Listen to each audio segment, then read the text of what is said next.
দরকার নাই, আমি চোরটা নিয়োগ দিতেছি, চোরে চুরি করবে, আপনি দেখেও না দেখার ভান করবেন।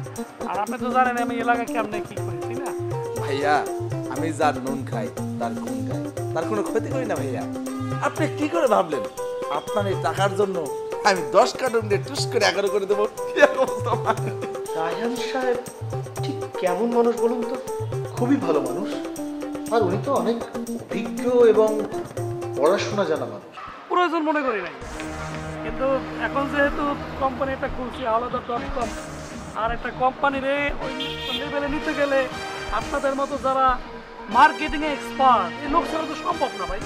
এখন দাদা ভাই কথা হইলো আপনারা.com, এরা তো মনে করেন এই মহল্লায় কতদিন টিকতে পারবে আপনি বল? ওদেরকে আধিপত্য আছে। হ্যাঁ ভাই দেখেন আমার একটা কথা হলো, হ্যাঁ আমরা মার্কেটিং এর চাকরি করি, মার্কেটিং এর কাজ করি, একটা কোম্পানিতে তো আমি আছি না। হ্যাঁ হ্যাঁ হ্যাঁ ওই কোম্পানিটার সাথে আমি তো একটু ওতপ্রোতভাবে জড়িত। আমি শুনছি আপনারা এরকম একটা কোম্পানি করছেন, হ্যাঁ হ্যাঁ হ্যাঁ তো সেটা যদি আপনাদের সাহায্য সহযোগিতা লাগে আমার পার্সোনালি একসময় ডাইকেন, আমি বুদ্ধি পরামর্শ দিব ভাই। সাহায্য না, আপনি ডাইরেক্ট ওইটা সারিয়া আপনি ডাইরেক্ট আমারটা ঢুকিয়ে পড়বেন। সাহায্য দরকার নাই, আপনি টাকা নেবেন, কাজ করবেন। ঠিক আছে বাদল ভাই, কথা এই পর্যন্তই। ভাই আপনি কি আসলে কি ভাই, আসলে কোনো শোনেন, শব্দ নাই। আমি একটা কথা বলি, টাকা দিয়ে তো সবকিছু হয় না ভাইয়া। আচ্ছা আচ্ছা, বুঝছি আপনি আমার টাকা পয়সার কথা বলতেছেন, এগুলো ঠিক আছে, একটু ফোনটা ধরুন। হ্যাঁ কেটে দেন আমার সামনে কথা না বলাই ভালো। কারণ আচ্ছা বাদল ভাই, আপনার বাচ্চার বয়স জানি কত? আপনার যে বিয়ে করে নিতে বিয়ে করেন না? আচ্ছা, ঠিক আছে, আপনার আমি আসলে অন্য লাইনে কথা বলতে চাই না, কিন্তু বিবাহ করার নাই। আপনারা তো চান তো সুস্থভাবে সুন্দরভাবে চাকরি করতে, তাই তো? আমার কথা হলো আমি প্রস্তাবটা দিয়ে গেলাম, আপনি আপনারা.com কবে ছাড়বেন, কী করবেন না করবেন আমারে সপ্তাহখানেকের মধ্যে জানাই দেবেন ভাই। ঠিক আছে, আমি চাই আপনি হাওলাদার.com-এ যেমনি হোক ভাই ঢুকবেন। হ্যাঁ ঠিক আছে বাদল ভাই, বেশি কথা বললাম না, প্রস্তাব দেওয়া দরকার দিলাম, ভাবেন, 1 সপ্তাহ টাইম দিলাম। এইটা তো হুট করে হয় না, একটা কিছু আপনি এভাবে বলতেছেন রাস্তায় ভাই। আচ্ছা বাদল ভাই, আমি কি কোনো খারাপ আচরণ করছি ভাই? না আপনি বলেন, আপনাকে কোনো থ্রেট দিছি বাদল ভাই? অত্যন্ত ভদ্র আচরণ না? ঠিক আপনি আছে, মার্কেটিং এক্সপার্ট, আপনারা.com যদি 1 লাখ আমি দিন 2 লাখ, আপনারা.com যদি 2 লাখ আমি দেবো 4 লাখ, ডাবল বাদল ভাই। আমি ব্যাপারটা আপনি ভাবেন, আমি কিন্তু আপনার লাগে কোনো বেদবি করছি ভাই? বলেন কোনো বেদবি করছি ভাই? এই এলাকার যে আমরা প্রভাবশালী, এই হিসাবে আমার আচরণে কি এগুলো প্রকাশ পাইছে ভাই? আপনি বলেন, আচরণে কি কোনো রকম বুঝাইছি যে আমরা প্রভাবশালী? রিকোয়েস্ট করছি না ভাই? 1 সপ্তাহ টাইম দিলাম ভাই, ভাই আমার একটু জানায় না, আসি ভাই। আসসালামু আলাইকুম ভাই। চরম বিপদ তো। এ আবার করতে চাইলো না, বিষয়টা রহমত ভাইয়ের সাথে আলোচনা করতে হবে, তো বিপদে ফেলাই দিল।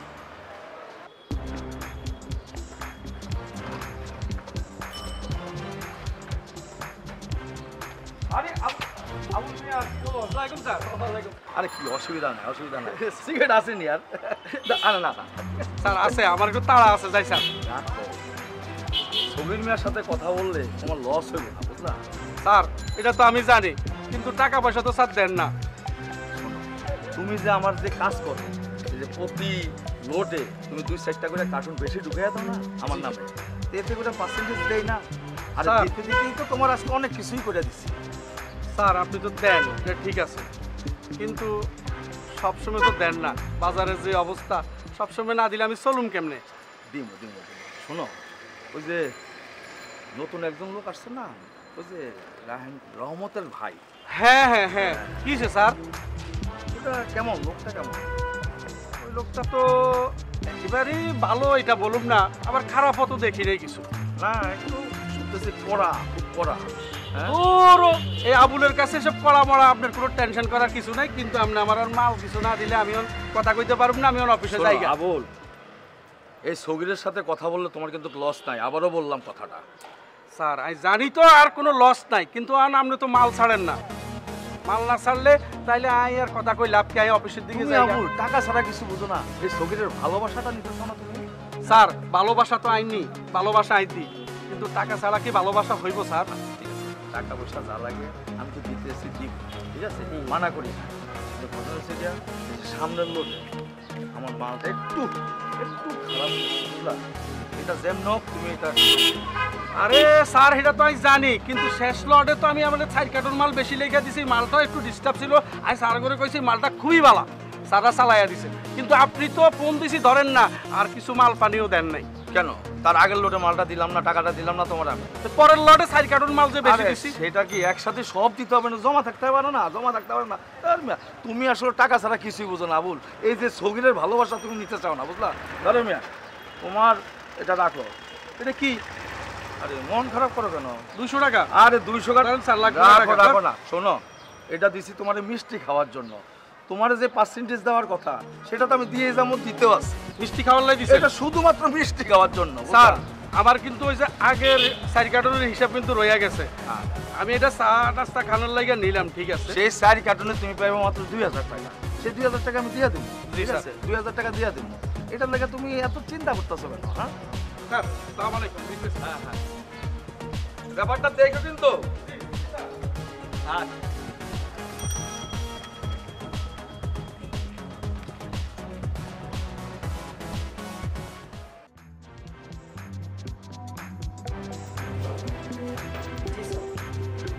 নিপুণ, জি স্যার বলুন। আপনি একটা ফাইল আমার কাছে পাঠিয়েছেন, এর মধ্যে এতটা ভুল। Sorry sir. আপনি ইউনিভার্সিটি থেকে পাশ করে এসেছেন, আমি তো জানি আপনি একজন ভালো স্টুডেন্ট এবং অন্য কোম্পানিতে আপনি জব করে এসেছেন। আপনার অভিজ্ঞতার আলোকে আমরা এই কোম্পানিতে আপনাকে চাকরি দিয়েছি, কিন্তু এতটা ভুল আমি আপনার কাছ থেকে আশা করি না। Let me check. আমি এখনই চেক করে দিচ্ছি স্যার। এনিওয়ে, যা হবার তাই হয়েছে। ফাইলটা দ্রুত কারেকশন করে আমার কাছে পাঠিয়ে দিন। Sure sir.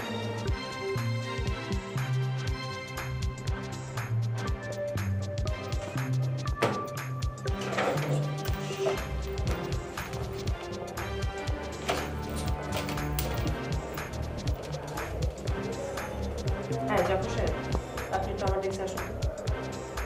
কুইক। হ্যাঁ সবিতা বলো। 3 বার কল কেটে দিয়েছি, মানে তোমাকে বুঝতে হবে যে আমি জরুরি কোনো কাজে ব্যস্ত ছিলাম। অফিসের যে ঝামেলা, এই ঝামেলাটা তোমার মাথায় নিতে হবে না?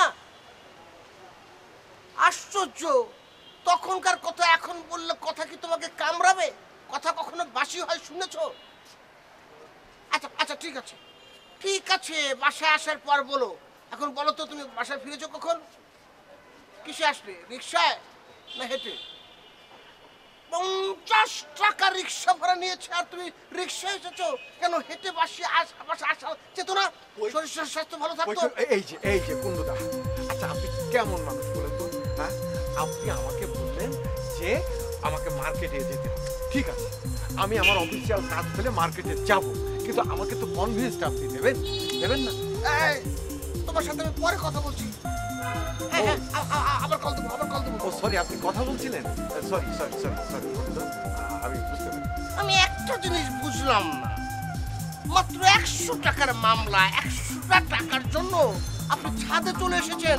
আমি কি বলবো, অফিসে ঠিক মতো কথা বলতে পারে না, এই জন্য কল কেটে দিয়ে উপরে উঠে আসলাম, ওর সাথে একটু কথা বলবো। এর মধ্যে ঢুকে 100 টাকা কেন?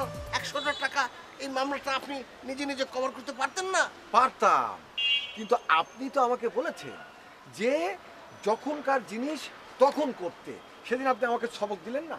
হ্যাঁ, যে দিনের জিনিস সেই দিনেই করতে হবে। তাহলে এই যে আজকে যে আমি মার্কেটে যাব, এই খরচটা আমি আমার নিজের থেকে কেন বিয়ার করব? হ্যাঁ, এটা তো আমার অফিসিয়াল কাজ। তাহলে সেই জিনিসটা আপনি মেনটেন করবেন না? আপনি তো আমাকে ক্লিয়ার কাট করে দিয়ে তারপরে আসবেন। ওহো বাবা, আমি সবক দিয়েছি ঠিক আছে, প্রত্যেক দিনের কাজ প্রত্যেক দিন করতে হয়, এটা পেন্ডিং রাখতে হয় না। কিন্তু যেহেতু মাত্র 100টা টাকার মামলা, এই 100টা টাকা আপনার পকেটে কি ছিল না? আমার পকেটে আসলে বেসিক্যালি যেটা সত্যি কুন্ডুদা, এই যে মানে আমার কাছে 1000 টাকার নোট। এই কারণেই সেদিন আমি এরকম রিক্সাওয়ালাকে 1000 টাকার নোট দিয়েছে, মহা যন্ত্রণা, মানে টাকাটা ভাঙাতেই পারি না। শেষমেশ আমি একটা বিপদে পড়ে গেছি। এই কারণেই কিন্তু আমি মানে বুঝতেই তো পারছেন, মানে সিচুয়েশন আমাকে কিন্তু এখানে নিয়ে এসেছে। না, আর না, না। তাছাড়া আপনি আমাদের একটা বস মানুষ, আপনি একটা অভিজ্ঞ মানুষ, আপনার কথা আমি কেন ফেলবো? আপনি তো বলেছেন যে যখনকার কাজ, যখনকার টাকা, যখনকার খরচ ঠিক ডে বাই ডে যেন সেইভাবে হিসাবটা হয়। ঠিক আছে ঠিক আছে, বুঝতে পেরেছি। আপনার সাথে তর্ক বিতর্ক কোনো কোনো লাভ হবে না। হাফটান করে কথা রেখেছি, এখন বউ আবার খেপে যাবে, আবার তাকে বোঝাতে হবে। এখন দয়া করে যান, কথাটা একটু শেষ করে আসি। ব্যাপারটা তো ঠিক আছে না? হ্যাঁ, থ্যাংক ইউ কুন্ডুদা। আসছি তাহলে, আসছি।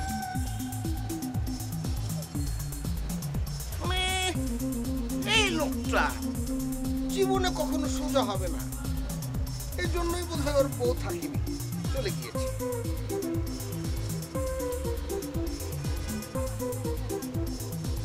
হ্যাঁ বলো। না, বলছিলাম যে তুমি যে 50 টাকা রিক্সা ভাড়া দিলে, এই টাকাটা কিন্তু খরচ না করলেও চলতো।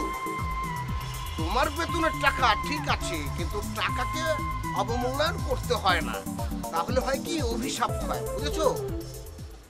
শফিকুল, আমার বিল নিয়ে তুমি আমার বিল ফাকির ভাই, এইটা আপনি একটা কথা কইলেন। হ্যাঁ, আমি আপনার ছোট ভাই শফিকুল, আমি কেমনে আপনার বিল আটকে রাখি? এ কথা শোনার আগে আমার মানে কি বলবো আপনাকে একটু বলে পারবেন? দেও না কেন, বুঝলাম না। বিলটা দিয়ে দিলি তো আমার মাল সামান্য উঠে দেবো না? দোকানে অনেক মাল সাপ্লাই দিলাম, তো এখন মাল উঠে দিব না। শফির ভাই, মাল আপনি তো অবশ্যই তুলবেন, আর আপনার বিলও রেডি আছে, সেটা বড় কথা না। আমার কথাটা হচ্ছে কি, সবকিছু একটা প্রোটোকল অনুযায়ী আছে, অর্থাৎ সিস্টেম অনুযায়ী সব চলে না। দেখেন রেলগাড়ি কি করে, আগে যায় ইঞ্জিন, তারপর একটা বগি যায়। আপনার চেকও ঠিক ওইভাবে যাবে। আপনি প্রোটোকল মেনটেন করে আস্তে আস্তে পেয়ে যাবেন, তারপরে ওই মাল সামানা কিনেন। তোমার তো অফিসে সব কথা বলতে পারি। গত সপ্তাহে তো 10,000 টাকা দিলাম। এই ব্যাপারে জোরে কণ্ঠে না দেওয়ার বিষয়টা বললাম আর কি, একটু মনে করে দাও আর কি। পাইবা, বিলটা হয়ে গেলে পাইবা। আরে সুবীর ভাই, হয়েছে কি, আজকাল কি 10,000 টাকায় কিছু হয়? না না, কিছু হয়। জিনিসপত্রের যে দাম, তরকারি বাজারের যে দাম, জিনিসপত্রের এই দামে আজকাল 10,000 টাকায় কিছু হয় না। আপনাকে আসলে মানে বলবেন না। শোনো, বিলটা পাইলে তোমার একটু বাড়ায় দেবে। তাছাড়া এই তুমি আবার অফিসে যে একটু লেনদেনের বিষয়টা, এটা আবার একটু বাদল রহমতের একটু জানাজানির বিষয়টা হয়ে গেছে, বুঝলা? কোন কি? একটু সাবধানে থাকবে। সত্যি কইতাছেন তো আপনি? আমি তোমার সাথে কি মস্কারা করি? আচ্ছা, একখান কথা বলতে থাকি ভাই, এই অফিসে আপনি অনেক কর্মচারী দেখছেন, কিন্তু আমার মতো এরকম অ্যাক্টিভ কর্মচারী আপনি পাইছেন? আরে তোমার মতো অ্যাক্টিভ কর্মচারী, সৎ কর্মচারী, অনেস্ট, তাই বলেই তো তোমার কাছে আসছি। গত সপ্তাহে 10,000 দিচ্ছি, আবার দিমু প্রয়োজনে। তুমি শুধু আমার বিলটা পাস করে দিবা। সব কিছুই হবে, আপনি খালি একটু ছুটিতে পাঠিয়ে দেন। আপনার বিল 3 দিনের কাছে একদিনে করে নিয়ে আসবো। কি বউ বাচ্চা কি কোনো জায়গায় যাইবো নাকি? হ্যাঁ, কি যে কোন, হ্যাঁ, ওই যে আমার ছেলেটা আছে না, হ্যাঁ, এবার ফিনল্যান্ডে যাবার চাইতেছে আর। ও আচ্ছা আচ্ছা, খরচপাতি আছে। আর এর মধ্যে করছি কি, আপনি বড় ভাই কি আর কম, উত্তরাতে হ্যাঁ, এই 5 নাম্বার সেক্টরে একটা ফ্ল্যাট বুকিং দিছে। লাগলে আমি দিব, অসুবিধা নাই। আমার ব্যবসাটা তো অনেক বড়, বুঝলা না? তারপরে এই যে বাদল আর রহমত, এরা তো আমার ব্যবসা দিয়ে আজকে এই অবস্থা, বুঝলা না? তাই নাকি? হ্যাঁ, এরা তো আমার থেকে প্রথম মাল নিয়ে এই যে কি জানি বলে ব্যবসা বড় করছে, বুঝলা? এখন মনে করো যে তাদের একটা মানে সব অনেস্ট বড় কাস্টমার এলাম আমি, বুঝলা? মানে আমারও ধরে রাখতে হইলে তুমি আমারও একটু ছাড় দিতে হবে। আমি তো অবশ্যই ছাড় দিব সুবিধা। আপনার আশায় বর্ষায় তো মনে করেন আমি ফ্ল্যাট খান বুকিং দিচ্ছি। এই যে মনে করো 250 গ্রাম ঘি 900 টাকা। কোন কি 250 গ্রাম ঘি 900 টাকা? আরে সগির মিয়া 1 নম্বর ব্যবসা করে, বুঝলা? মধু 1 নম্বর, ঘিও 1 নম্বর, খাঁটি সরিষার তেল সেটাও 1 নম্বর। ওলায় চাইলো কি 1 নম্বর? 1 নম্বর, কোনো 2 নম্বর ব্যবসা করে না। সব সব এই যে 1 নম্বর ব্যবসা করি বলেই তো আজকে আমার এত নাম না, বুঝলা না? হ্যাঁ, এই মনে করো যে ঘি এত তেল, এই মনে করো এই যে ঘুষলাম, দেখো গন্ধ পাইছো? হ্যাঁ, কম কি? হ্যাঁ, এত সে আবার না? হ্যাঁ, দেখছো? একটু বড় নেই। হ্যাঁ, আপনি তাদেরকে দেখামু। হ্যাঁ, লাগলে নিয়ে, বুঝলা? এই যে কেন দাম বেশি, এই যে দেখছো 1 নাম্বার ঘি। হ্যাঁ, এই যে ছড়ায় গেছে এখানে, জানেন? সগির ভাই, হয়েছে কি, আগামী শুক্রবারে আমার বাড়িতে আমার বড় বাড়ি থেকে লোকজন আসবো, মানে আমার বড় কুটুমরা আসবো। তো আমার কিছু ওই পোলাওয়ের চাল, কিছু ওই কাজু বাদাম, কিছু ঘি আর মনে করেন ওই সরিষার তেল? সরিষার তেল আপনি বুঝে ফেলেছেন। আর কিছু আন্ডা টান্ডা থাকলে বলবেন না তোমার যা লাগবো আমার অর্গানিক ফুডে চলে আসো, তোমার যা লাগবে নিয়ে যাবা, বুঝলা? টাকা পয়সা পরে দিয়ে অসুবিধা কি? না দিলে চলে না। তুমিও পারো মিয়া, পারো পারো পারো। আচ্ছা, আমার বিলটা কিন্তু